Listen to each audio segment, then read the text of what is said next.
बहुत धन्यवाद आपका। आपने मुझे बजट पे अपनी बात रखने का अवसर प्रदान किया।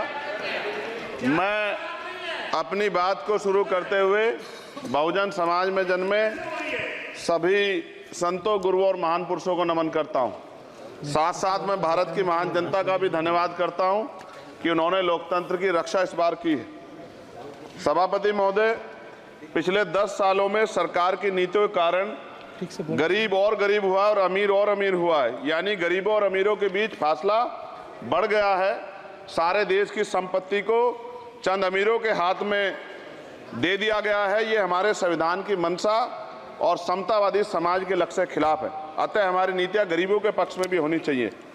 जातिगत जनगणना, SC, ST, OBC यानी कि जो बहुजन समाज के लिए आज जीवन मरण का प्रश्न है, इसके बारे में कोई बात बजट में नहीं की गई है। इसके बाद जनसंख्या के अनुपात में बहुजन समाज को सभी क्षेत्रों में हिस्सेदारी मिलनी चाहिए, तभी बाबा साहब अम्बेडकर का जो सपना है समतामूलक समाज का, वो पूरा होगा।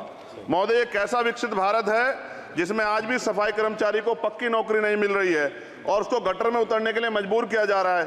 उनके लिए कोई अलग से बजट नहीं है। बजट बन सकता है अगर सरकार चाहे। SC, ST को जो सब प्लान मिलता था, SPC का जो पैसा मिलता था, वो बजट से हटा दिया गया है। साथ साथ देश के स्तर पर आशा, आंगनबाड़ी, भोजन माता, ग्राम सेवक, PRD जवान, होमगार्डों के मानदेय में बढ़ोतरी नहीं हुई है। ऐसा कुछ भी नहीं दिख रहा है कि उनके जीवन में खुशहाली आ जाए। इनका मानदेय बढ़ना चाहिए।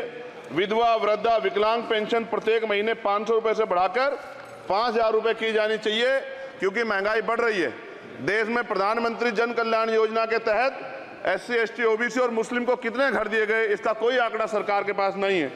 देश में इसी तरह SC, ST, OBC के लिए कितने परिवारों को शौचालय की व्यवस्था कराई गई। आज भी सिद्धार्थनगर जैसे जिले और तमाम जिले जो है वहाँ शौचालय की व्यवस्था नहीं है। इस पर ध्यान देना चाहिए। देश भर में SC, ST, OBC के जो रिक्त पद पड़े हुए हैं, बैकलॉग भरना चाहिए। सरकार ने कुछ नहीं कहा। ये कैसी विश्व की 5वीं अर्थव्यवस्था है जिसमें आज भी SC, ST पे अत्याचार हो रहा है, महिलाओं के साथ रेप हत्या हो रही है। NCRB का डाटा पढ़ेंगे तो खून के आंसू रोने पड़ेंगे। युवा बेरोजगार है, सड़कों पे 80 करोड़ लोगों को 5 किलो राशन में जीवन यापन करना पड़ रहा है। जो बजट SC, ST को मिलता है, मेरे दाएं तरफ जो साथी बैठे उनको बुरा लगेगा, कर्नाटक में 14,732 करोड़ रुपए इन्होंने दूसरी योजना में लगा दिए और मध्य प्रदेश में आपने 95 करोड़ रुपए जो है दूसरे बजट में लगा दिए। हमारा जो मिलता है उसको तो मत छीनो भाई। MSP की लीगल गारंटी कोई बात नहीं हुई है। किसानों को जो 6000 रुपये मिलते हैं उसको बढ़ा के 12000 रुपये करना चाहिए और फसल बीमा जो है उसका सारा प्रीमियम सरकार भरे, किसानों पर बोझ ना लगे। रिजर्वेशन प्रमोशन में लागू नहीं किया गया, पुरानी पेंशन को बहाल नहीं किया गया, इस पर चर्चा नहीं हुई। देश में मनरेगा समय न्यूनतम मजदूरी की दर 700 रुपये होनी चाहिए। समान काम समान वेतन पॉलिसी लागू होनी चाहिए। जो रसोई की चिंता करते हुए 500 रुपये प्रति सिलेंडर से ज़्यादा के दाम नहीं होने चाहिए, जो महिलाओं को राहत मिल सके। बिजली के दामों में भी कमी होनी चाहिए। बेरोजगार युवाओं को 5000 रुपये भत्ता मिलना चाहिए, जो बेरोजगार युवा जो है अपनी पढ़ाई या अपना खर्चा उठा सके। मैं अपने क्षेत्र के विषय में महोदय आपसे कहना चाहता हूं कि पश्चिम यूपी में नगीना में एक एम्स बनना चाहिए, एक IIT बननी चाहिए, एक IIM बनना चाहिए। नगीना लोकसभा में उद्योग धंधे लगने चाहिए। नगीना की कताई मिल जो है उसको पुनः शुरू कराना चाहिए। RRTC जो योजना है सरकार की, उसको मेरठ से आगे बढ़ाकर मुजफ्फरनगर, सहारनपुर से नजीबाबाद, नगीना होते हुए उसको नगीना तक ले जाना चाहिए। साथ साथ नजीबाबाद से मुंबई के लिए एक ट्रेन चलनी चाहिए और नगीना, श्योरा, किरतपुर में रेलवे के ओवरब्रिज बनने चाहिए। सभापति महोदय, सामाजिक न्याय मंत्रालय को 13,000 करोड़ रुपए दिए गए और जनजाति कार्य मंत्रालय को 13,000 करोड़ रुपए दिए, कुल 26,000 करोड़ रुपए, जो कुल बजट 48.20 लाख का लगभग 0.54% है। जबकि हमारी संख्या 25% से ज्यादा SC, ST की और बहुजन समाज की मिलाओगे तो 85% से ज्यादा है। और हमारे विकास के लिए सरकार 1% पैसा खर्च कर रही है, जो मिलना हमें चाहिए, जबकि मिलना हमें 25% चाहिए। ये ऊंट के मुंह में जीरा के समान है, कहावत हमने बहुत दिन सुनी थी। पिछले लंबे समय से हमारे साथ धोखा हो रहा है, लेकिन अब ये नहीं चलेगा। चंद लोगों की तराजू से देश के संसाधन नहीं बटेंगे। इस देश का बहुजन समाज बर्दाश्त नहीं करेगा।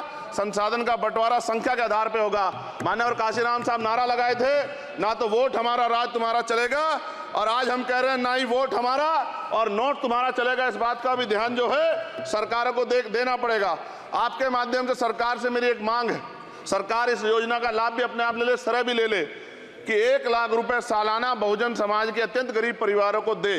10 लाख करोड़ रुपए खर्च होंगे, लेकिन इस 1 लाख रुपए की योजना से एक झटके से एक परिवार गरीबी की रेखा से ऊपर आएगा और इनके बच्चों को कुपोषण खत्म होगा, अच्छी शिक्षा मिलेगी, महिलाओं को सम्मानजनक जीवन मिलेगा और इससे वास्तव में सबका साथ सबका विकास का नारा सार्थक होगा। अगर प्रश्न ये होगा कहां से आएगा, तो उसका जवाब ये है कि जब अमीरों का 16 लाख करोड़ रुपए माफ हो सकता है, कॉर्पोरेट टैक्स का घटाकर लाखों करोड़ रुपए का चूना सरकारी खजाने को लगाया जा सकता है, पेट्रोल डीजल के दाम 10 गुना एक्साइज ड्यूटी बढ़ाई जा सकती है, तो गरीबों को सरकार पैसा क्यों नहीं दे सकती। महोदय, समय आ गया है, अब निजी क्षेत्रों में आरक्षण की व्यवस्था होनी चाहिए। SC ST OBC को निजी क्षेत्रों में आरक्षण मिलना चाहिए।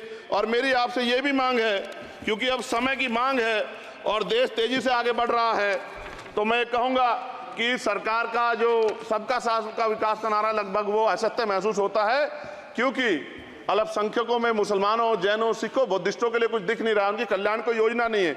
मदरसों को जो बजट मिलता था वो कम कर दिया गया है, आर्थिक तंगी से लोग मर रहे हैं, इंटर्नशिप की बात हुई है, परमानेंट रोजगार नहीं है। और दिल्ली में क्या हुआ बच्चों के साथ कल, उनकी सुरक्षा की जिम्मेदारी क्या है, वो आए तो बनने थे IAS IPS और बन क्या गए, लाशें बन के गए, यहाँ से कोई ध्यान नहीं दे रहा है, किसी की नजर नहीं है।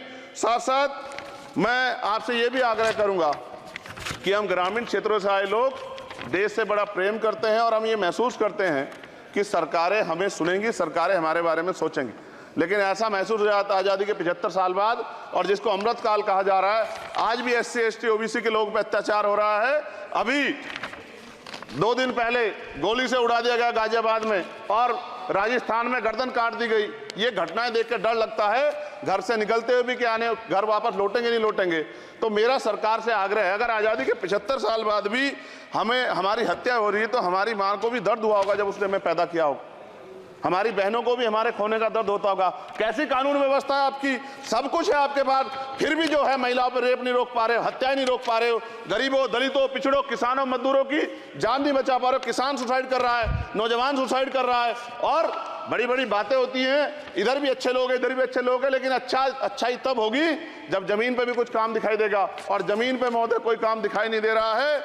जब कोई योजना की बात आती है तो सरकार हमसे मुंह मोड़ लेती है। आप बताइए, एजुकेशन का बजट कम कर दिया, हेल्थ का बजट कम कर दिया। मैं अपने क्षेत्र में गया तो आप विश्वास कीजिए, डॉक्टर नहीं है, स्कूल में मास्टर नहीं है, और कोई भर्ती ऐसी नहीं जिसका पेपर लीक नहीं होता है।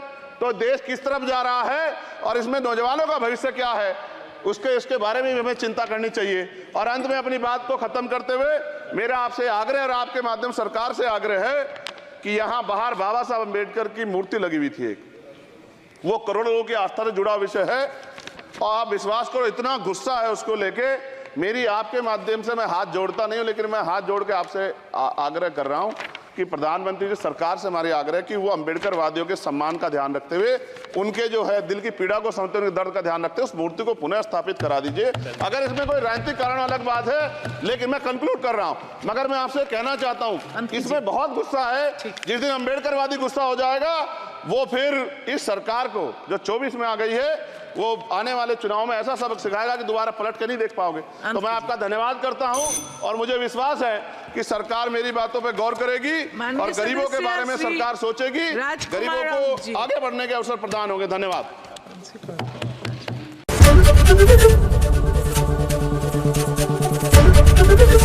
ABP गंगा, खबर आपकी, जुबान आपकी। दोस्तों, वीडियो कैसी लगी है कमेंट करके बताना। दोस्तों, जितने लोग हमारे भाई बहन चंद्रशेखर के आज़ाद संग जुड़ना चाहते हैं वो कमेंट करके बताइए आप लोग। और इस मिशन को जो चंद्रशेखर आज़ाद ने चालू किया है, सबसे ज़्यादा शिक्षा पे फोकस किया जा रहा है।